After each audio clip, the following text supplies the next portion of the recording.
Who am I? It's a question that sounds simple until you actually try to answer it. Because when you strip away your job, your name, your possessions, your friends, even your memories, what's left? Who are you really? Really? The psychology of identity is one of the most fascinating, confusing, and deeply human topics ever studied. It's not just philosophy, it's science, emotion, and experience rolled into one. And today, we're diving straight into the middle of that storm. Let us start with this. Your sense of self is into something you find it, as something you build. From the moment you're born, you start collecting data. How people respond to you. What they reward, what they punish, what you see in the mirror, what you feel inside. You learn that some parts of you get applause while others get silence or worse, rejection. Slowly, you start to construct a story, a mental collage of who you think you are. That story becomes your I. But here's the twist. Most of that story isn't even written by you. Psychologists call this the social self, the version of you that forms in response to other people's expectations. You play roles. The good student, the funny friend, the loyal partner, the hard worker. Each role comes with a script. And after years of playing, you start to believe the script is you. But if you stopped performing for a second, if you dropped every role, would you even recognize what is left? That's where things get real. Because beneath all the layers of social conditioning, there's something psychologists call the authentic self, the raw, unfiltered version of you that exists before the world told you who to be. It's the part that knows what you love before you ask whether it's practical. It's the part that feels the pull of meaning before logic gets in the way. And most people spend their entire lives chasing it through career changes, relationships, travel, even spirituality, trying to get back to that inner spark that whispers, "This is who I am." But why is it so hard to hear that voice? Because your brain is wired to protect you, not to reveal you. Evolution taught us to fit in to survive by belonging to the group. Standing out could once mean danger, exile, or death. So we learn to adapt. We build masks that keep us safe, even when those masks suffocate us. The problem is, every time you wear a mask for too long, you start to forget you ever put it on. That's why identity crises hit so hard.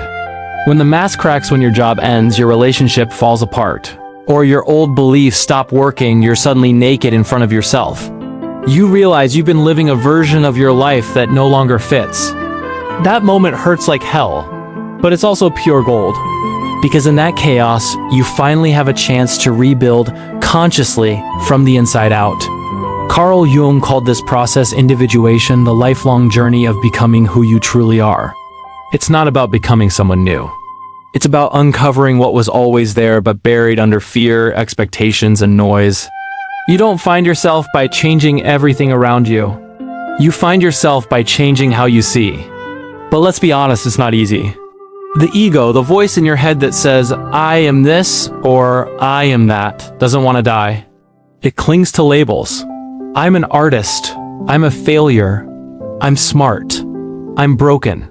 Those labels feel safe. They give you an identity to hold on to in a chaotic world. But when you mistake the label for the truth, you shrink.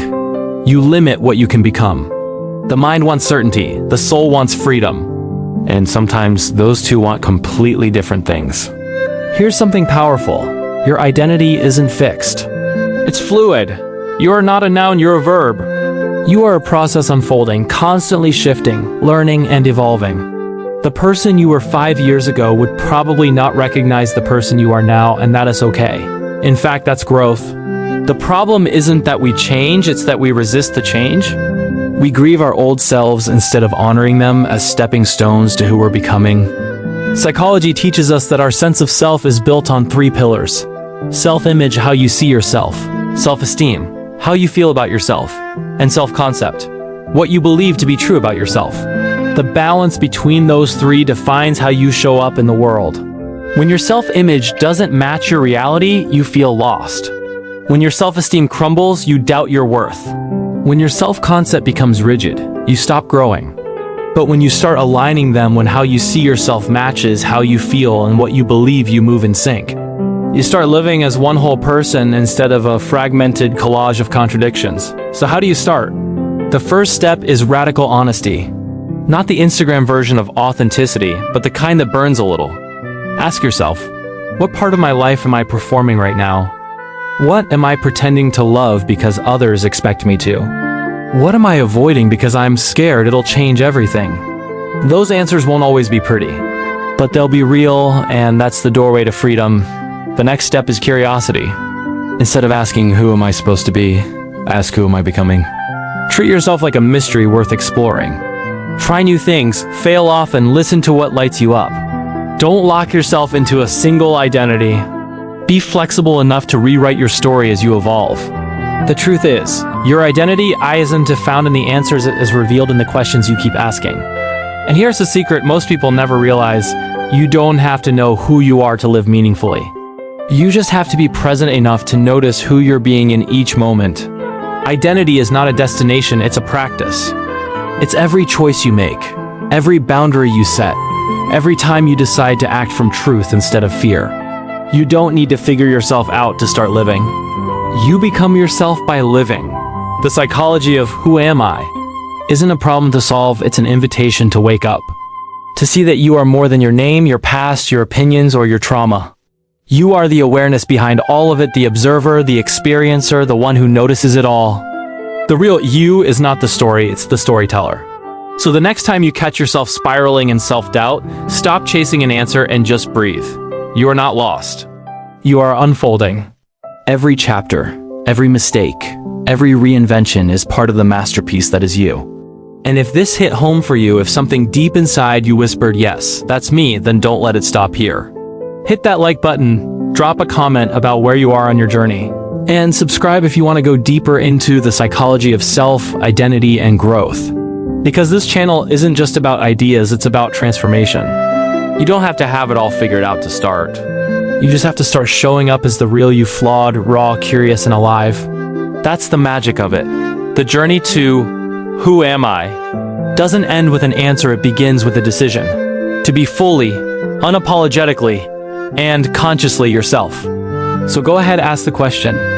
Not because you need the answer, but because the asking itself is what makes you human. And remember, you're not becoming someone new. You're remembering who you've been all along. Now pause, take a breath, look inward, and ask, who am I really? If you're ready to explore that, stick around. Because this is where the real journey begins. Subscribe, reflect, become.